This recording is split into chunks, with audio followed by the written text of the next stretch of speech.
अस्सलामुअलैकुम, मैं हूं मोहम्मद जुनैद। शाहज़ेब खानज़ादा की गैर मौजूदगी में इस प्रोग्राम की मेज़बानी मैं कर रहा हूं। रवां साल मई में 4 दिन जारी रहने वाली पाक भारत जंग को अब 7 महीने हो गए हैं, मगर भारत की शर्मिंदगी का सिलसिला रुक नहीं रहा है। यहाँ तक कि अब अमरीकी कांग्रेस की रिपोर्ट में भी तस्दीक कर दी गई है कि 7 से 10 मई तक होने वाली जंग में पाकिस्तान ने भारत को शिकस्त दे दी थी और भारतीय राफेल तैयारे मार गिराए थे। वैसे तो उसी दौरान ही दुनिया ये मान रही थी कि पाकिस्तान ये जंग जीत गया है और पाकिस्तान ने भारत पर अपनी फ़िज़ाई बरतरी साबित कर दी है, मगर फिर अमरीकी सदर ट्रंप, जो पाक भारत जंग रुकवाने का मुसलसल क्रेडिट ले रहे थे, उन्होंने अपने पास इस दावे के साथ साथ ये भी बताना शुरू कर दिया कि पाक भारत जंग में कितने तैयारे मार गिराए गए थे।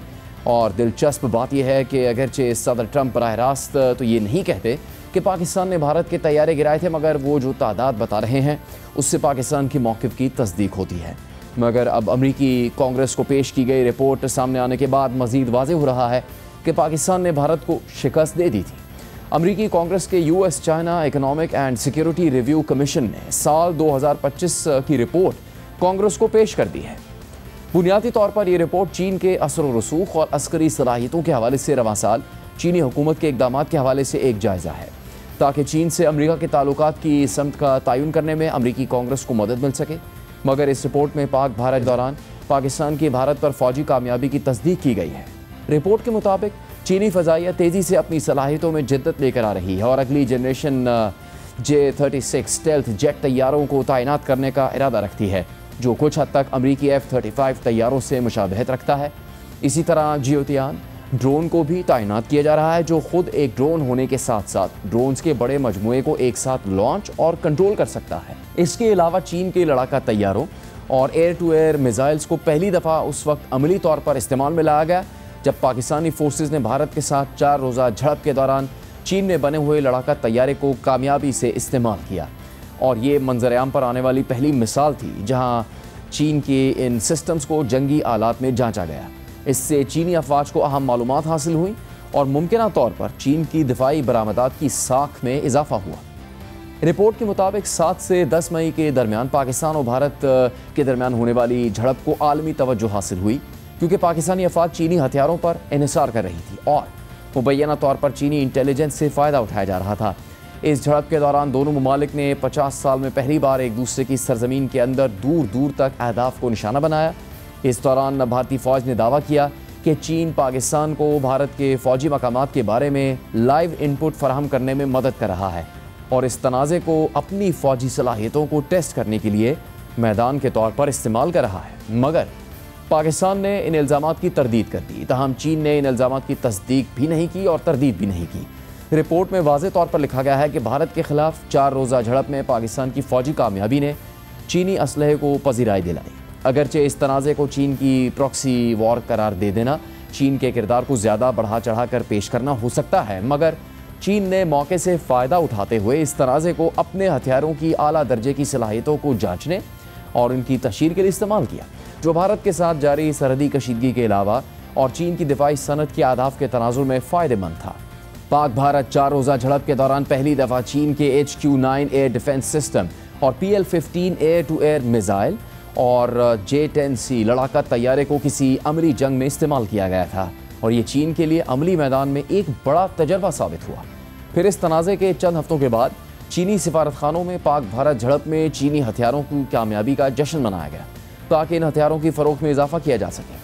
रिपोर्ट में मज़ीद लिखा गया है कि भारत के ज़ेर इस्तेमाल फ्रांसीसी राफेल तैयारों को गिराने में पाकिस्तान की तरफ से चीनी हथियारों का इस्तेमाल भी चीन के दिफाई सामान की फ़रोख्त का अहम नुक्ता बन गया।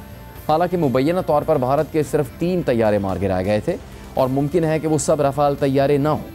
रिपोर्ट में मज़ीद बताया गया है कि चीनी सिफारतकारों ने इंडोनेशिया को राफेल तैयारों की ख़रीदारी के प्रोसेस को रोकने पर कायल किया, जिससे दीगर इलाकाई ममालिक की फ़ौजी ख़रीदारियों में चीन की रसाई मज़ीद बढ़ गई। हालांकि ये रिपोर्ट चीन के हवाले से है, मगर पाकिस्तान और भारत के लिहाज से भी बहुत बड़ी पेशरफ्त है। अमरीकी कांग्रेस की इस रिपोर्ट में तस्लीम किया गया है कि मई की जंग में पाकिस्तान को भारत पर कामयाबी मिली थी। हालांकि भारत में मोदी हुकूमत मुसलसल कोशिश में लगी हुई है कि ऑपरेशन सिंदूर को अपने आवाम के साथ साथ दुनिया में भी अपनी कामयाबी के तौर पर पेश करे, मगर इसके बरक्स ऑपरेशन सिंदूर के बाद न सिर्फ खित्ते में भारतीय गलबे का ख्वाब बुरी तरह मुतासिर हुआ, न सिर्फ दुनिया पाकिस्तान की अस्करी सलाहियतों का एतराफ़ कर रही है, बल्कि भारत के अंदर भी मोदी हुकूमत के बयानिए को तस्लीम नहीं किया जा रहा। हाल ही में भारत के मारूफ दिफाई तज्ज़ियाकार प्रवीण साहनी से जब ये सवाल हुआ कि पाक भारत जंग में कौन जीता, तो उन्होंने एयर टू एयर इंगेजमेंट में पाकिस्तान की बरतरी का एतराफ़ करते हुए जवाब दिया कि जंग जीतने वाले का फैसला तो दुनिया ने कर लिया है। ऑपरेशन सिंदूर के बाद पाकिस्तान की मिलिट्री प्रोफाइल बढ़ गई है। पाकिस्तान और सऊदी अरब का दिफाई मुआहिदा हुआ है। डोनाल्ड ट्रंप ने फील्ड मार्शल आसिम मुनीर को लंच के लिए बुलाया था।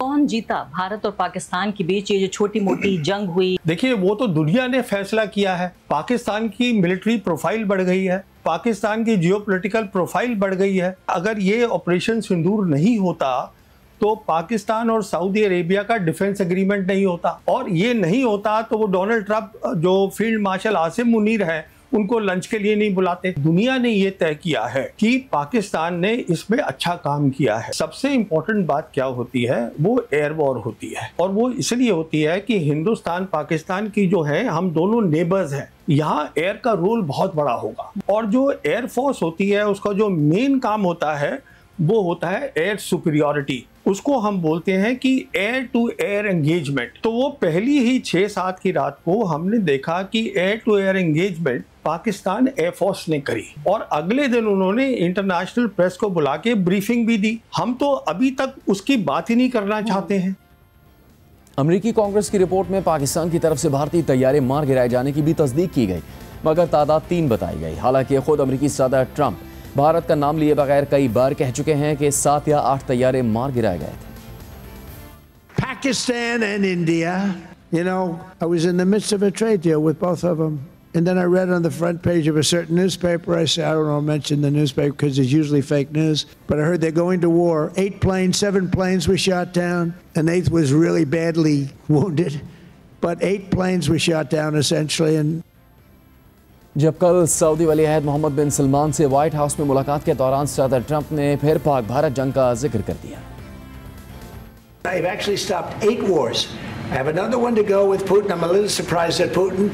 It's taken longer than I thought, but we stopped India and Pakistan. I could go through the list. You know the list better than I do. I'm very proud, and I stopped one that was almost ready to start again. You know, there was one that was ready to start, and they're doing very well. इसके अलावा अमेरिकी कांग्रेस के US China economic and security review commission की चीन के हवाले से जायजा रिपोर्ट में रवां साल भारत की सिफारती मुश्किलात का एक वाक़या भी शामिल है। रिपोर्ट के मुताबिक 31 अगस्त को चीनी सदर शी जिनपिंग ने SCO सरबराही इजलास में रूसी सदर पुतिन और भारतीय वज़ीर आज़म मोदी समेत 20 से ज़्यादा आलमी रहनुमाओं की मेज़बानी की, और इस मौके को इस्तेमाल करते हुए अपने उस विजन की वजाहत की कि SCO को एक ऐसे प्लेटफॉर्म में बदला जाए जो मगरबी मुआशी और तकनीकी इदारों को बाईपास कर सके। इस सरबराही इजलास के दौरान चीन, रूस और भारत के कॉम्प्रोमाइज़ करने और एक मुत्तहद महाज बनाने की बढ़ती हुई आमादगी भी नुमाया नजर आई। तीनों ममालिक ने एक डिक्लेरेशन पर दस्तखत किए जिसमें ईरान पर अमेरिका और इसराइल की बमबारी और उन इक़दामात की मजम्मत की गई थी जिनसे गज़ा में तबाहकुन ह्यूमैनिटेरियन सूरत हाल पैदा हुई, और ये पहली बार था कि भारत ने अमेरिका की तरफ से इसराइल की हिमायत पर तनकीद की हो। रिपोर्ट के मुताबिक SCO डिक्लेरेशन में पहलगाम हमले की भी मजम्मत की गई जिसका ताल्लुक भारत पाकिस्तान से जोड़ता है, और ये भारत के लिए अलामती तौर पर एक अहम इकदाम था क्योंकि जून में होने वाले SCO इजलास के एलामिये में इन हमलों का जिक्र निकाल दिया गया था। इसलिए भारत ने एलामिये पर दस्तखत करने से इनकार कर दिया था, मगर वाज़ेह रहे कि SCO सरबराही इजलास के एलामिये में सिर्फ पहलगाम हमले ही की मजम्मत नहीं की गई थी, बल्कि पाकिस्तान में जाफर एक्सप्रेस की हाईजैकिंग और खुददार हमले की भी मजम्मत की गई थी, और पाकिस्तान बलूचिस्तान में दहशतगर्दों और दहशतगर्दी के वाक़यात की सरपरस्ती का इल्ज़ाम भारत पर लगाता है। दूसरी जानिब पाकिस्तान और अफगानिस्तान के ताल्लुकात भी कशीदगी का शिकार हैं। 1 महीने से ज़्यादा अरसे से दोनों ममालिक की तिजारत बंद है। दोहा और इस्तांबुल में कतर और तुर्की की सालिसी में मुज़ाकरात के 3 राउंड्स नाकाम हो चुके हैं क्योंकि अफ़गान तालिबान TTP समेत अफ़गान सरजमीन से पाकिस्तान में कार्रवाइयाँ करने वाले दीगर दहशतगर्दों के ख़िलाफ़ कार्रवाई करने की तहरीरी ज़मानत देने के लिए अब तक राज़ी नहीं हो रहे। अहम बात यह भी है कि अफ़गान वज़ीर ख़ारजा अमीर मुत्तकी के दौरे के बाद आज अफ़गान वज़ीर तिजारत नूरुद्दीन अज़ीज़ी भारत पहुँच गए हैं, और अफ़गान मीडिया के मुताबिक अफ़गान वज़ीर तिजारत की भारतीय हुकाम से चाबहार पोर्ट के मौसर इस्तेमाल समेत दीगर मुआशी अमूर पर बातचीत मुतवक्के है। वाज़ेह रहे कि हालिया दिनों में अफ़गानिस्तान के नायब वज़ीर आज़म अब्दुल गनी बरादर ने अपने ताजिरों से कहा था कि वो पाकिस्तान के मुतबादिल तिजारती रास्ते तलाश करें। साथ ही अफ़गान हुकाम मुतबादिल तिजारती रास्तों के ऑप्शन पर गौर भी कर रहे हैं, जिनमें से एक ऑप्शन चाबहार के रास्ते अफ़गानिस्तान की तिजारत बढ़ाना है।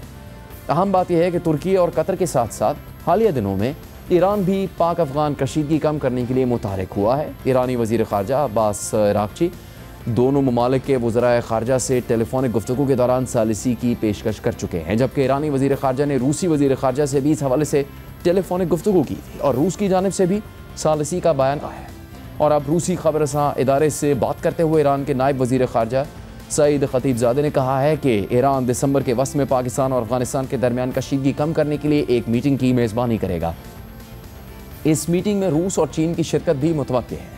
अमेरिकी कांग्रेस में सामने आने वाली ये रिपोर्ट और इसमें चीन, भारत और पाकिस्तान से मुतालिक अहम मालूमात के हवाले से ही हम बात करेंगे। हमारे साथ मौजूद हैं इस वक्त एजाज़ सैयद जो दफ्तर ख़ारजा को कवर करते हैं, साथ ही एजाज़ सैयद पाक भारत जंग और पाक अफगान मुज़ाकरात पर भी करीब से रिपोर्टिंग करते रहे हैं। एजाज़, शुक्रिया आपके वक्त का। पाकिस्तान जो अपना मौक़िफ़ सामने रखता रहा है उसको दुनिया में कई फोरम्स पर तस्लीम किया गया। सबसे बढ़कर तो अमरीकी इंतज़ामिया की जानिब से, अमरीकी सदर डोनाल्ड ट्रंप की जानिब से तस्लीम किया गया पाकिस्तान की बर्तरी को, और भारतीय तैयारे गिराए जाने से मुतल्लिक हकीकत वो बयान करते रहे हैं। अब ये कांग्रेस में रिपोर्ट पेश किए जाना, उसमें चीन, पाकिस्तान और फिर भारत और पाकिस्तान के तनाज़े का जिक्र करना और उसमें इस तरह के हक़ाइक़ भी बयान करना, जिससे मज़ीद ये वाज़ेह हो रहा है कि किस तरह पाकिस्तान ने भारत पर कामयाबी हासिल की थी इस बरस होने वाली जंग में।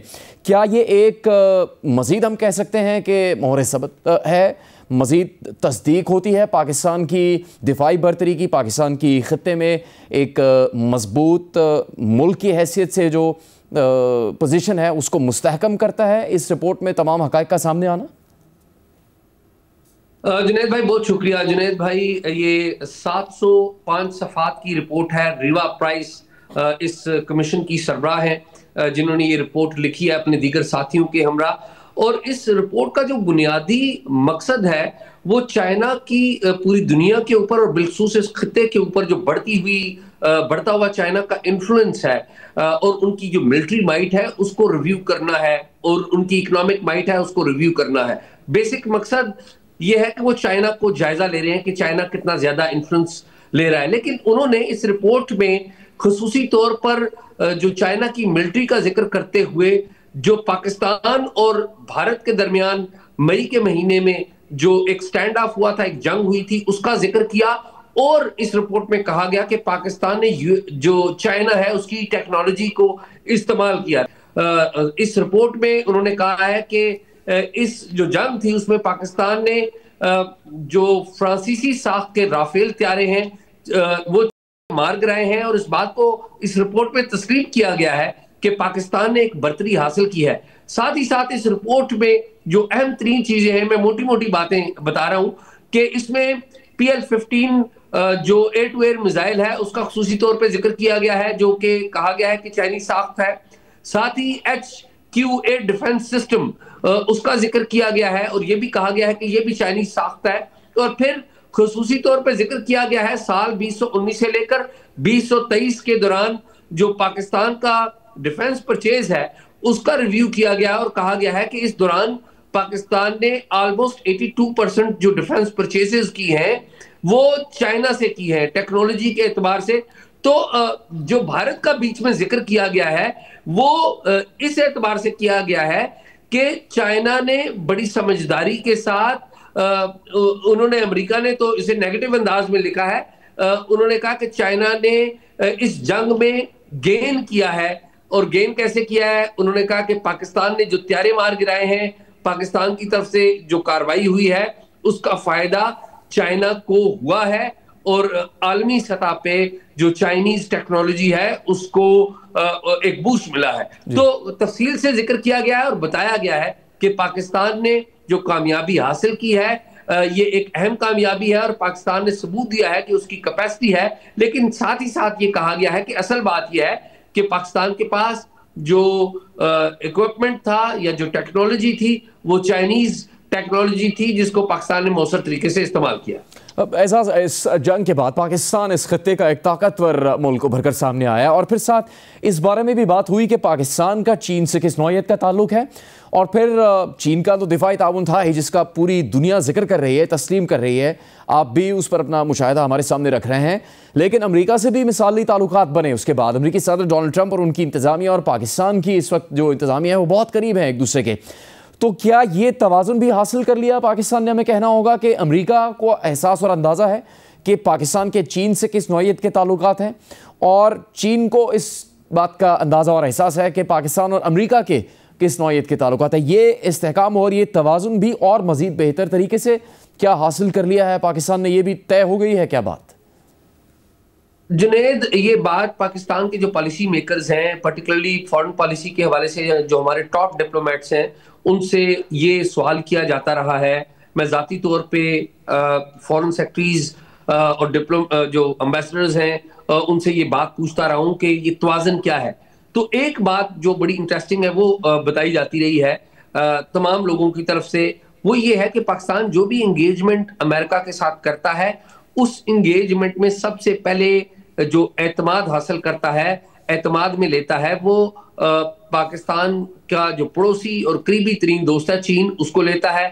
और पाकिस्तान चीन को एतमाद में लेने के बाद ही अमेरिका के साथ कोई आगे इंगेजमेंट करता है। और जो भी दौरा होता है आला सतह का, पाकिस्तान के जो आला हुकाम चीन के साथ या अमेरिका के साथ जो इंगेजमेंट करते हैं उसकी इतला भी चीन को बताई जाती है और चीन को बताया जाता है कि वो किसी तरीके से कोई ऐसा इकदाम पाकिस्तान नहीं कर रहा जिससे चीन के मफादात को नुकसान पहुंचे। अलबत्ता पाकिस्तान अमेरिका में चीन का एम्बेसडर के तौर पे जरूर नजर आता है और चीन के मफादात को भी प्रोटेक्ट जरूर करता है। तो अब जब पाकिस्तान और भारत की जंग की हम बात करते हैं तो उसमें नतीजे के हवाले से जब गुफ्तगू की जाती है तो हमने परवीन साहनी जिनका मौक़िफ़ सामने आया है, जो मुझसे सवाल किया गया तो उन्होंने जवाब दिया कि पाकिस्तान की प्रोफाइल तो बढ़ गई है। उसके बाद पाकिस्तान को एक नया और बेहतर रुतबा हासिल हो गया इस खत्ते में। तो उसके बावजूद भी अब जैसे हमारे वज़ीर दिफा का ताज़ा तरीन बयान है जिसमें कहते हैं कि भारत बॉर्डर पर हमला कर सकता है।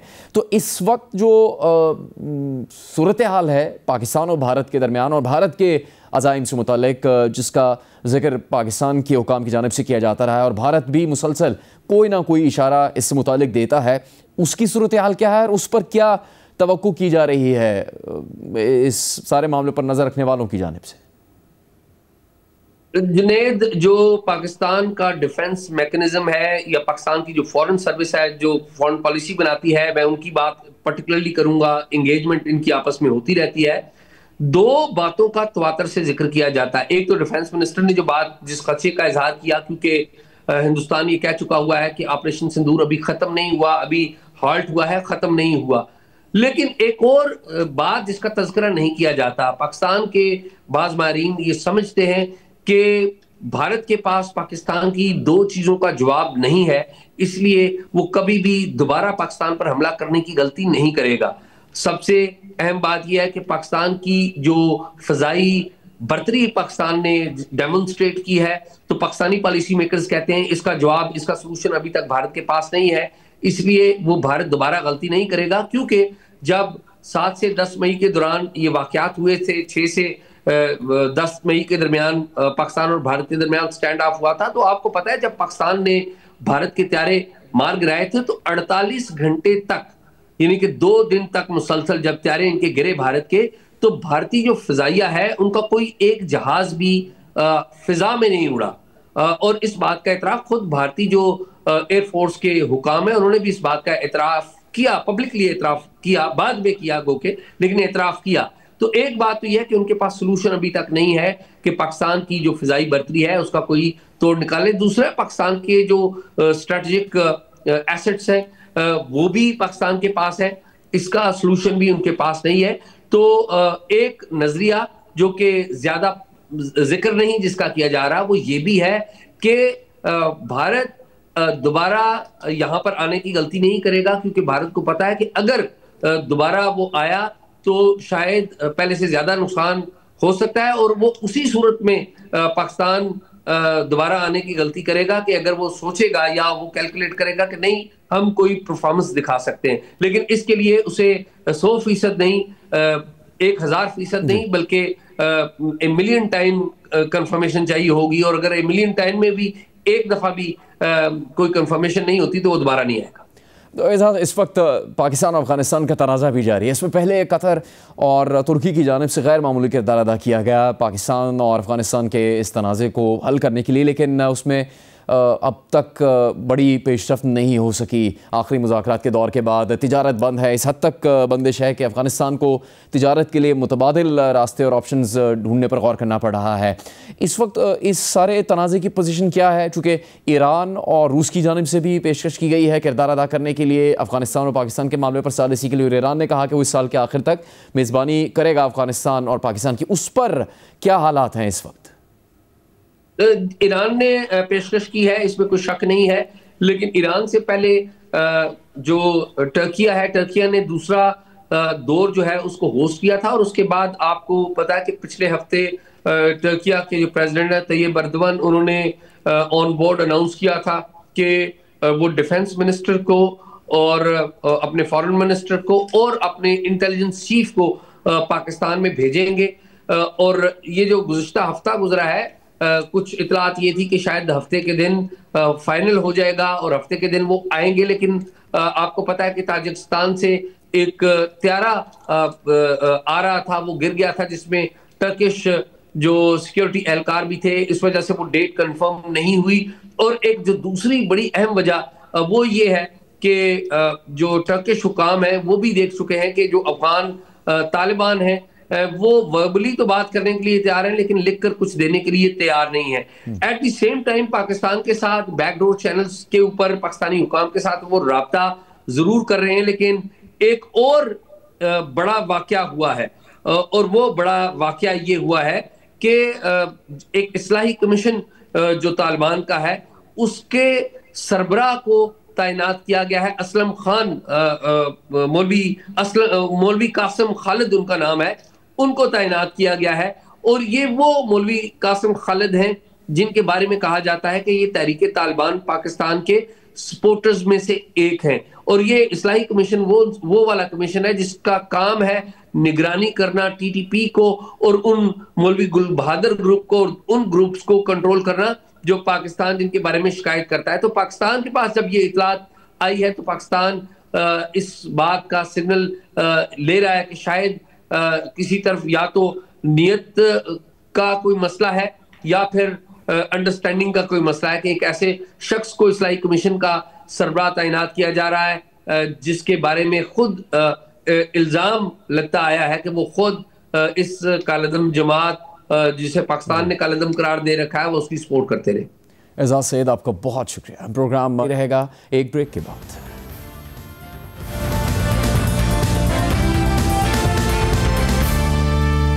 ब्रेक के बाद एक बार फिर खुशामदीद। सऊदी वलीअहद के दौरा अमेरिका के दौरान अमेरिकी सदर डोनाल्ड ट्रंप ने सऊदी अरब को मरकजी नॉन नेटो इत्तेहादी करार देने का ऐलान कर दिया है, जबकि सऊदी वलीअहद शहजादा मोहम्मद बिन सलमान ने भी ऐलान कर दिया है कि हम इब्राहिमी मुआहदे का हिस्सा बनना चाहते हैं, लेकिन साथ ही इसराइल और फ़लस्तीन के मसले का दो रियासती हल भी चाहते हैं। इस दौरे के मौके पर दोनों मुल्कों के दरमियान अरबों डॉलर्स की सरमाकारी और गैर मामूली दिफाई पैकेज के मुआहदे भी हुए हैं। सऊदी वलीअहद गुज़श्ता रोज़ वाइट हाउस पहुंचे थे, जहां उन्होंने सदर ट्रंप से मुलाकात की। मुलाकात के बाद वाइट हाउस के एक एलामी में कहा गया है कि सदर डोनाल्ड ट्रंप और सऊदी वलीअहद शहजादा मोहम्मद मान ने कई तारीखी मुआहदों को हतमी शक्ल दी है, जो अमरीका और सऊदी अरब की स्ट्रेटेजिक शराकतदारी को मज़ीद गहरा करेंगे। सऊदी वलीअहद ने ऐलान किया कि सऊदी अरब अमरीका में अपनी सरमाकारी बढ़ाकर तकरीबन $1 खरब तक ले जाएगा। सदर ट्रंप और वलीअहद मोहम्मद बिन सलमान ने अमरीका सऊदी स्ट्रेटेजिक दिफाई मुआहदे पर भी दस्तखत कर दिए। सदर ट्रंप ने एक बड़े दिफाई फ़रोख्त पैकेज की मंजूरी दी है, जिसमें मुस्तकबिल में F-35 तैयारों की फराहमी भी शामिल है, और उन्होंने सऊदी अरब की जानिब से तकरीबन 300 अमरीकी टैंक खरीदने के मुआहदे को भी यकीनी बनाया है। अमरीका और सऊदी अरब ने सिविल जौहरी तवानाई के ताउन पर भी मुज़ाकरात की तकमील से मुतालिक एक मुश्तरका एलामिया पर दस्तखत किए और अहम मादरियात के फ्रेमवर्क के अलावा एक मसनूई जहानत से मुतालिक तारीखी मफावतनामे पर भी दस्तखत किए हैं। ओवल ऑफिस में सदर ट्रंप से मुलाकात के बाद मीडिया से गुफ्तगू करते हुए सऊदी वलीअहद शहजादा मोहम्मद बिन सलमान का कहना था कि हम इब्राहिमी मुआहदे का हिस्सा बनना चाहते हैं और 2 रियासती हल का रास्ता भी महफूज बनाना चाहते हैं। सदर ट्रंप ने भी तस्दीक की कि उनकी इस हवाले से बहुत अच्छी बातचीत हुई है। We want to be part of the Ibrahim Accord, but we want also to be sure that we secure a clear path of two-state solution. And today we have a healthy discussion with Mr. President that we're going to work on that to be sure that we can prepare the right situation as soon as possible to have that.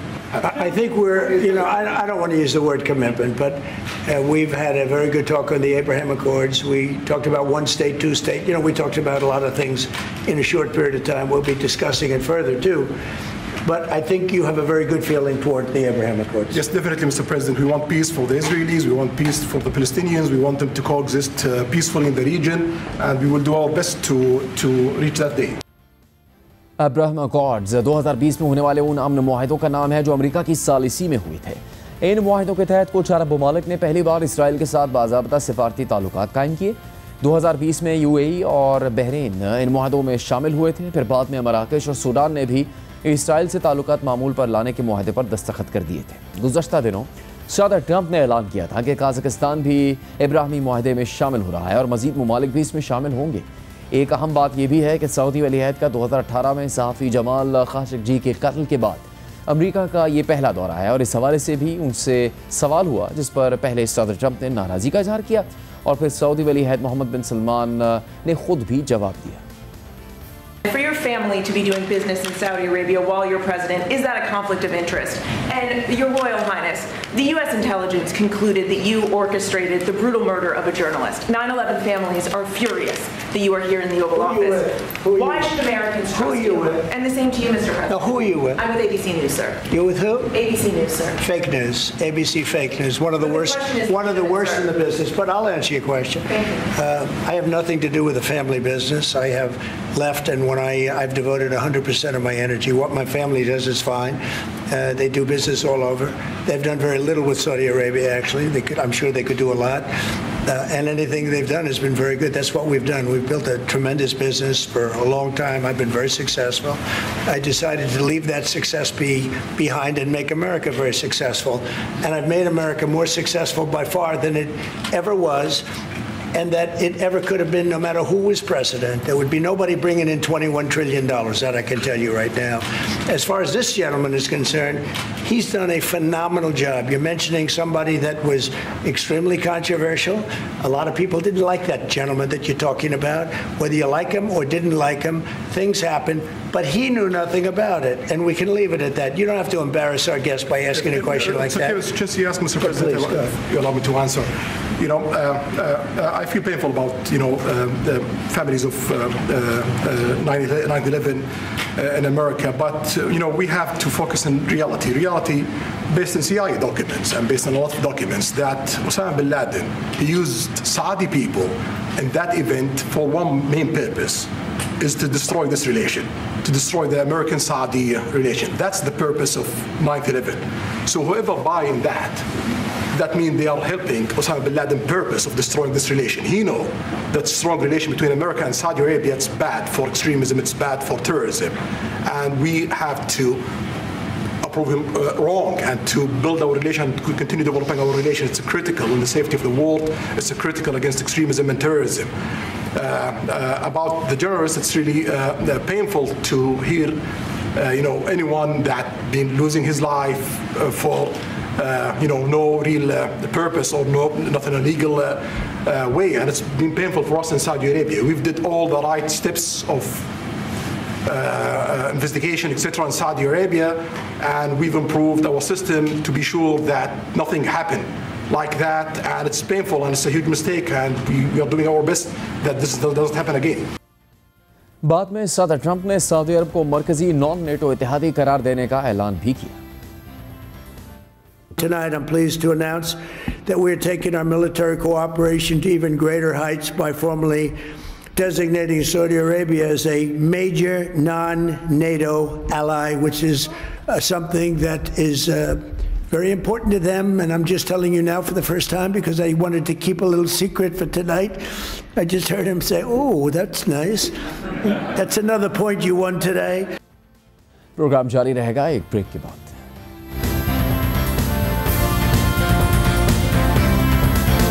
Break के बाद एक बार फिर खुशामदीद। 27वीं आईनी तरमीम मंजूर हो गई और अपोजिशन ने इस तरमीम को मुस्तरद करते हुए एहतजाज का आगाज़ कर दिया। अपोजिशन इत्तेहाद तहरीक तहफ़्फ़ुज़ आईन पाकिस्तान ने कल पार्लियामेंट से सुप्रीम कोर्ट तक वॉक की और जुमे को मुल्क भर में यौम स्याह मनाने का ऐलान किया। दूसरी तरफ हुकूमत 28वीं आईनी तरमीम की तैयारी कर रही है और ये इंदिया दे रही है कि अगले चंद माह में 28वीं आईनी तरमीम पेश हो सकती है। इसके अलावा कल इमरान खान से मुलाकात का दिन होने के बावजूद पार्टी रहनुमा और बहनों को उनसे मिलने की इजाज़त नहीं दी गई, जिसके बाद इमरान खान की बहनों और पार्टी अरकान ने अडियाला जेल के बाहर धरना दे दिया। नुमाइंदा जियो न्यूज़ शबीर डार के मुताबिक पुलिस ने इमरान खान की बहनों से धरना ख़त्म करने का कहा, मगर उन्होंने धरना ख़त्म करने से इनकार कर दिया, जिसके बाद पुलिस एक्शन के दौरान इमरान खान की बहन नौरीन खान गिरकर ज़ख्मी हुई। इसके अलावा तहरीक इंसाफ के कारकुनों और पुलिस में हाथापाई भी हुई।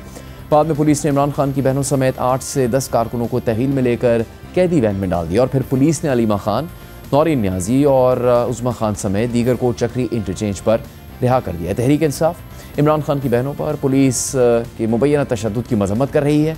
आज इस्लामाबाद में इमरान खान की बहनों ने प्रेस कॉन्फ्रेंस की और इस वाक़े की मजम्मत की। इस मौके पर तहरीक इंसाफ के सेक्रेटरी जनरल सलमान अकरम राजा ने कहा कि ये बहनों का आइनी और कानूनी हक है कि वो अपने भाई से मुलाकात करें। अब भी हम ये कहते हैं होश के नाखून लो।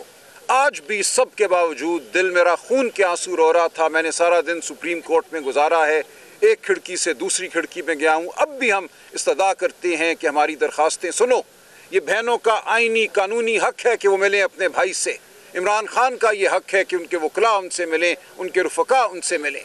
तो आज भी मैं वो दरवाज़ा खटखटा रहा हूँ। नहीं दिल करता था कि ये दरवाज़ा खटखटाएं, लेकिन हम में से कुछ अब भी ये चाहते हैं कि मुल्क आइन और कानून और उससे बढ़कर शराफत के मुताबिक चले। कल जो अलीमा आपा और उनकी नूरिन बीबी और डॉक्टर उस्मा के साथ जो रवैया रखा गया है, तशद्दुद किया गया है, एक एमएनए शाहिद खट्टक और बीना खान जो हमारा मिनिस्टर है उसको गिरफ्तार किया गया है, तो हम इसकी भरपूर मजम्मत करते हैं और इससे हुकूमत का जो फाशिस्ट शिकल है, रवैया है, वो पूरी दुनिया पे आयान हो गई है। इमरान खान की बहनों पर पुलिस के मुबैना तशद्दुद की और अडियाला जेल के बाहर क्या कुछ होता रहा है, इस हवाले से हम बात करेंगे नुमाइंदा जियो न्यूज़ शबीर डार से, जो कल इस वाक़े के दौरान अडियाला जेल के बाहर मौजूद भी थे। शबीर, ये तो सामने आया कि मुलाकात नहीं होने दी जा रही और कब से नहीं होने दी जा रही मुलाकात, ये भी बताइएगा, और किस तरह से ये सूरत हाल पैदा हो गई कि वो उनका एहतजाज धरने में बदल गया और फिर पुलिस ने वहाँ पर यह कार्रवाई की जिसकी बहुत मजम्मत की जा रही है।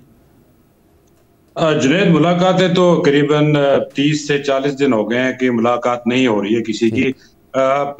इसी तरह जो है कभी कभार किसी को मुलाकात दी जाती है, कभी नहीं दी जाती है।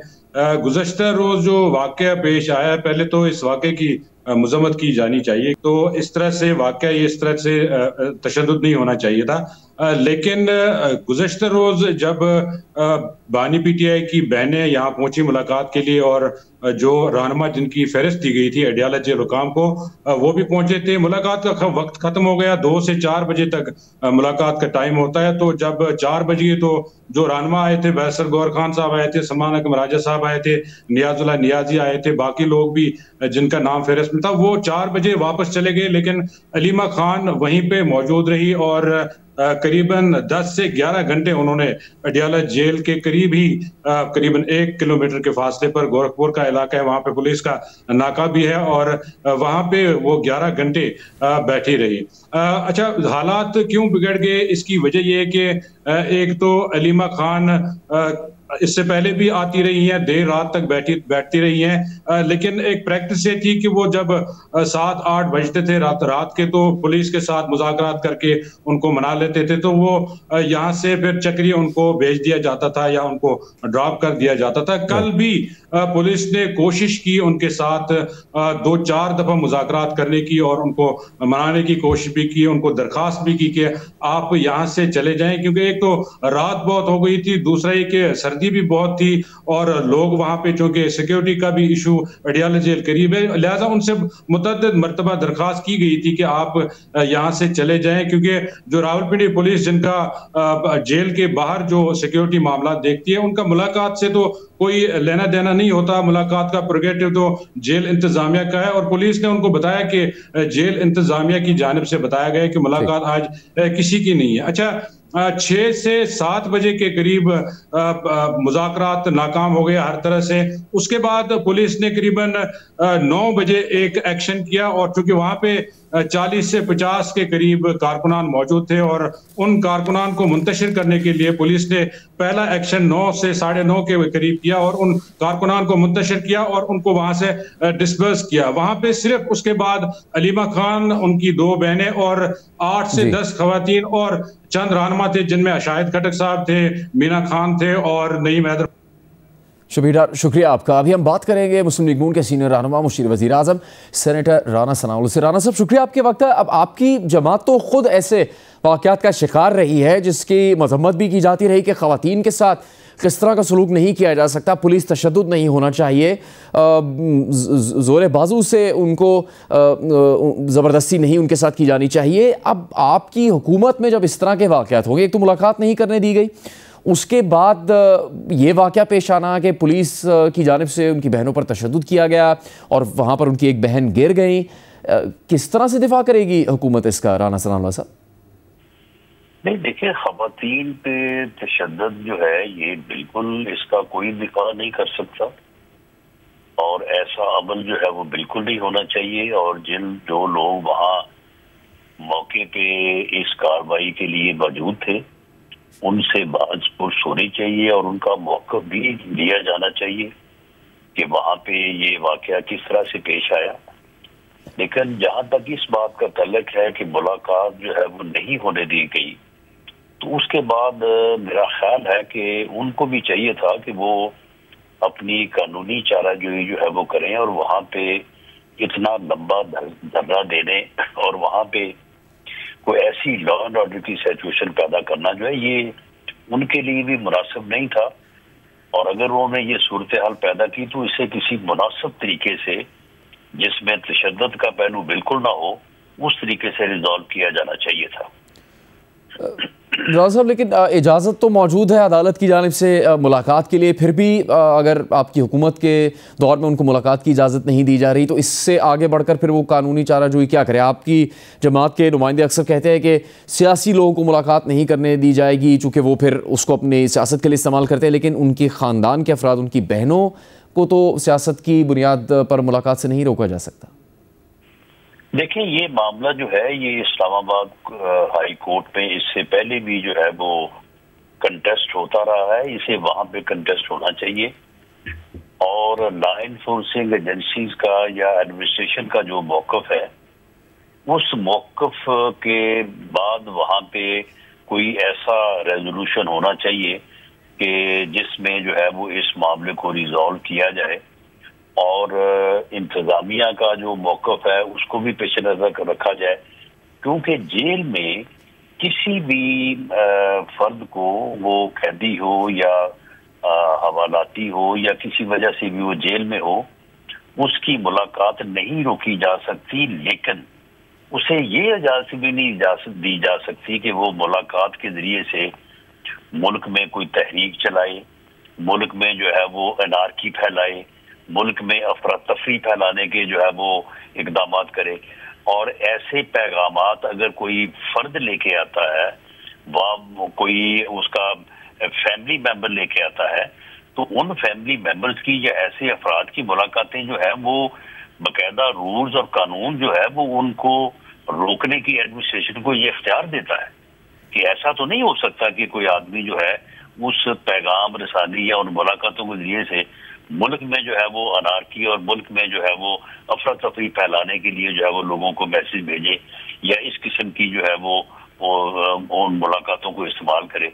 तो अगर ये इल्ज़ाम है एडमिनिस्ट्रेशन का और इस वजह से मुलाकातें रोकी गई हैं, तो उसको ये अदालत में कंटेस्ट करे और उसको गलत साबित करें। अगर गलत साबित हो जाएगा तो उनको मुलाकात की इजाज़त मिल जाएगी, और अगर सही साबित होता है तो फिर उनको चाहिए कि अगर वो जेल में है तो वो फिर जेल काटें, वो फिर वहाँ पे बैठ के अगर उन्होंने फिर जो है वो मुल्क में तहरीक चलानी है, अनारकी और अफरा तफरी फैलानी है, तो फिर ये चीजें तो फेस करनी पड़ेंगी उनको।